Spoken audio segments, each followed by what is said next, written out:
I'm Allison for Leading Edge Dog Show Academy, and I am here today to talk about the importance of the perfect comb out. We get so many questions here at Leading Edge about how can I improve my scissoring technique. And the answer to that is practice. Like, nothing is going to help your scissoring technique as much as just practicing scissoring over and over and over again. But really, to begin to improve your scissoring technique, it honestly starts with the comb out. And we have really thought a long time here at Leading Edge about how is the best way to get that across, because even though we've been teaching that in our webinars for 2 years, it's still a question that we get all the time and it's hard to illustrate. So today is a day we're hoping we can illustrate what the proper comb out looks like, and more importantly, how do you get it? All right, so here we go. So here we have a poodle and she's in show trim, but this would work for any dog, any trim, on how you do it. So the first thing is that a lot of people are gonna look at this coat and it's freshly bathed yesterday and they're thinking, okay, I just need to brush it and comb it and then I'm ready to go. So they take a brush and they just go like this, right? And then they take a comb and they kind of flick through it. And because they can get a comb through it, they think that this is properly combed out. Okay. So the answer is no, that's not.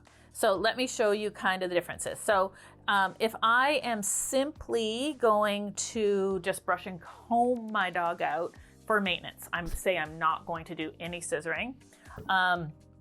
Your scissoring spray can also make a difference. So for maintenance, I might use something like an ice on ice detangling spray. You always want to give a little mist to the coat. You don't want to comb it dry. And then I'm going to start as far down the dog as I can, and I'm going to take a little layer, and you're always brushing unbrushed coat onto brushed coat, but obviously you have to start somewhere. So I start as far down the dog as I can get, and I comb a layer and I make sure that I can see the skin. So there, you can see her skin right there.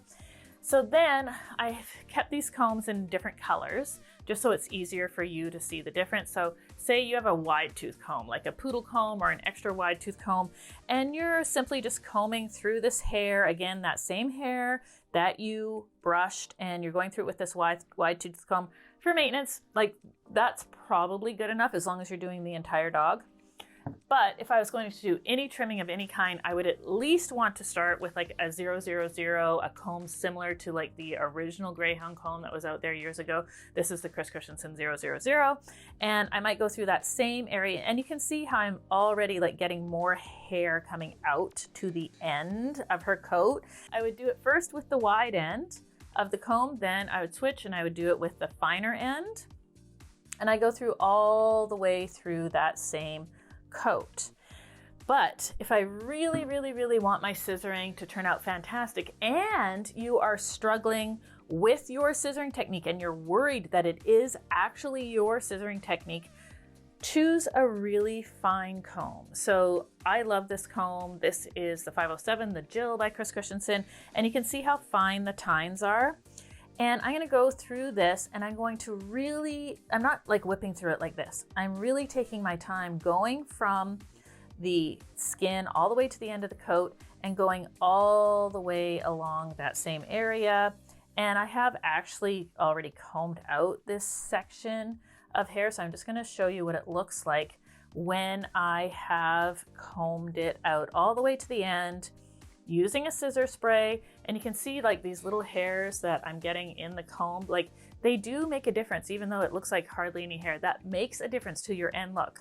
So now if you compare the section of hair that I have combed out as to how I would scissor it, look at this coat, the combed hair that I start my scissoring with here, right? That already looks nice and plush, and you can see what I'm going to get when I scissor that. And this is the combed hair that most of you are starting out with, that are struggling with your scissoring. You can see, even though I got a comb through it, I got a brush through it, because I didn't use the proper technique, it already looks different.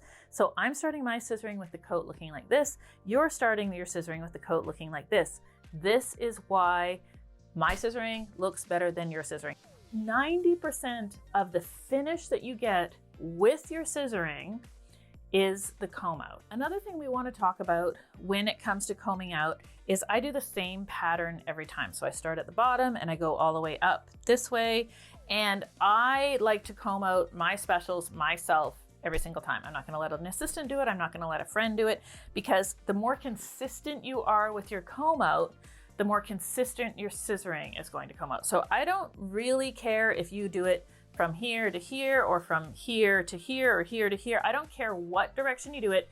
You have to always be brushing uncombed hair onto combed hair, not combed hair onto uncombed hair. But it doesn't matter as long as you do it the same way every time. That's how to get consistency in your combing, therefore consistency in your scissoring.